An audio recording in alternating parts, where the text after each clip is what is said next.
Donc, je vais vous lire un extrait du roman Alma, Le vent se lève de Timothée de Fontbelle, le premier tome d'une trilogie.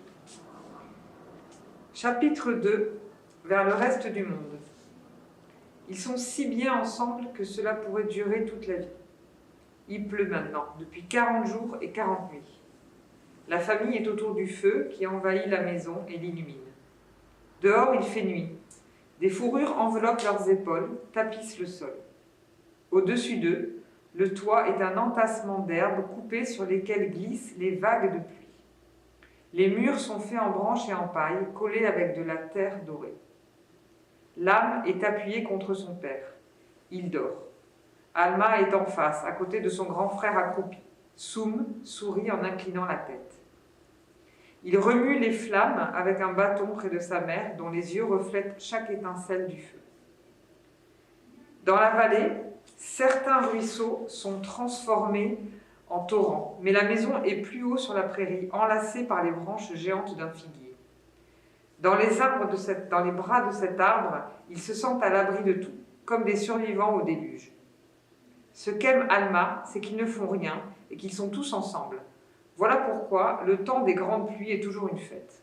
Dehors, l'eau travaille pour eux, remplit les citernes, transforme la vallée et retourne la terre, fait éclater les boutons des arbres, et ils n'ont qu'à écouter le feu qui chante dans les courants d'air. Ils n'ont qu'à se sentir vivants en se chauffant le blanc des pieds. Parfois, ensemble, ils se mettent à rire tout bas, sans raison, simplement parce que c'est trop doux, trop délicieux et qu'il faut bien que ça déborde. Alma pense à Brouillard. Elle l'imagine debout sous son acacia. Elle est allée le voir tous les jours avec l'âme sous la pluie.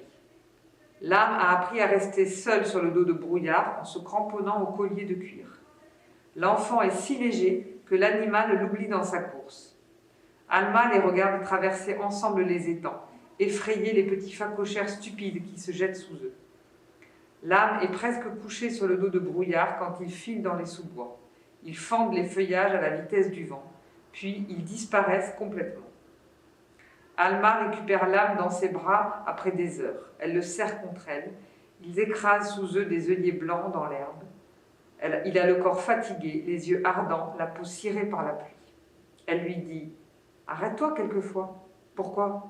Il sourit en la regardant. Elle essaie de prendre un visage sévère. « Tu es fou. » L'âme fait le mort dans ses bras et l'animal, plus loin, garde son air innocent alors qu'il ne tient plus debout non plus. Alma regarde son petit frère qui dort près du feu contre son père. Elle est la seule dans la maison à savoir ce qui le fait tomber de fatigue. Mais soudain, elle se rappelle les 2 lionnes qui rôdent dans le coin de Brouillard et chassent pour tout leur clan. Il y a aussi les petits chacals près de la source. Ils s'attaquent aux bêtes vivantes, quand l'eau recouvre les carcasses abandonnées dans l'herbe. Alma a peur pour Brouillard, qui ne sait pas encore tous les dangers de cette vallée aveuglante de beauté. Elle ira le chercher demain, elle le ramènera près de la maison, elle parlera enfin de lui à son père. Il verra comme ce visiteur venu d'ailleurs donne envie de s'aventurer dehors, derrière les falaises. Mais elle ne dira pas son vrai, son grand secret. Elle ne dira pas qu'elle sait par où Brouillard est entré. Alma a découvert Brouillard 1 an plus tôt exactement. C'était pendant les mêmes pluies grasses d'avant l'été. Alma grimpait la rocaille à bout de souffle. Là-haut, sur les falaises, tombaient des cascades blanches, presque silencieuses. Un troupeau de buffles désorientés par les inondations avait pris Alma en chasse. Elle avait perdu son arc dans la course. Elle n'aimait les buffles que de très loin, éparpillés dans l'or de la prairie. De près, elle les trouvait laids, bossus et dangereux. L'un d'eux avait un jour failli tuer son grand frère et d'autres s'attaquaient parfois à la maison. Pour semer ses brutes sous la pluie, Alma escaladait le petit col qui conduit au ravin des épines. Ce ravin est la seule ouverture dans la falaise qui encercle la vallée, mais ses profondeurs sont remplies d'une végétation hérissée. Des arbres à pointe s'en mêlent à des lianes et des buissons de ronces très serrés. Quelques oiseaux imprudents, empalés sur ces piquants, menacent de mort ceux qui s'y risqueraient. Le ravin est un couloir entre 2 parois.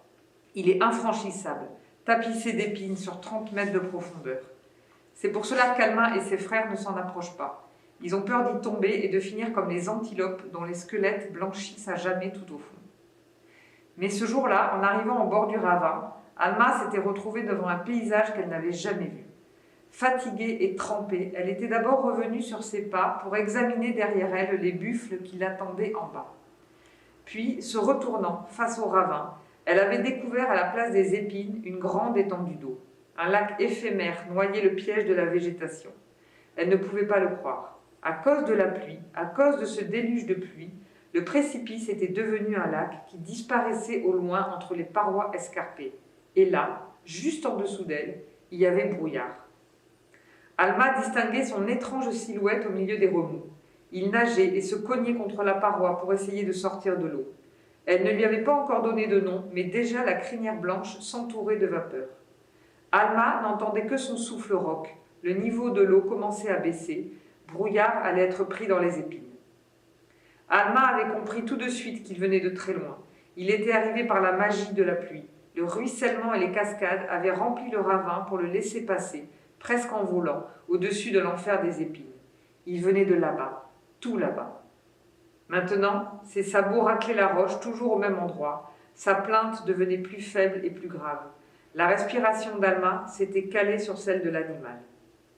Elle vit alors, un peu plus loin, un éboulement de pierres noires. À cet endroit, la paroi s'était effondrée. Elle formait une plage très raide, la seule voie par laquelle Brouillard pourrait peut-être s'en sortir. Si Alma avait su nager, elle aurait sauté à l'eau pour l'escorter. Mais elle préféra choisir une autre méthode et commença à le bombarder de tout ce qu'elle trouvait autour d'elle, morceaux de bois ou de roches, racines arrachées à la terre. Ces rafales faisaient dériver Brouillard vers la plage noire. C'était exactement ce que voulait Alma. Elle sautait sur place et, pour le repousser, hurlait les pires mots de toutes les langues que lui avaient apprises son père et sa mère. Impossible de savoir ce qui était le plus efficace entre les pierres, les cris d'Alma et ses gesticulations.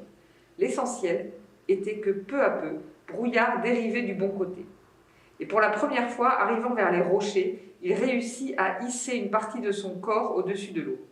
Émerveillée, Alma découvrit sa crinière, puis son collier de cuir, puis sa haute taille blanche, sans la moindre rayure.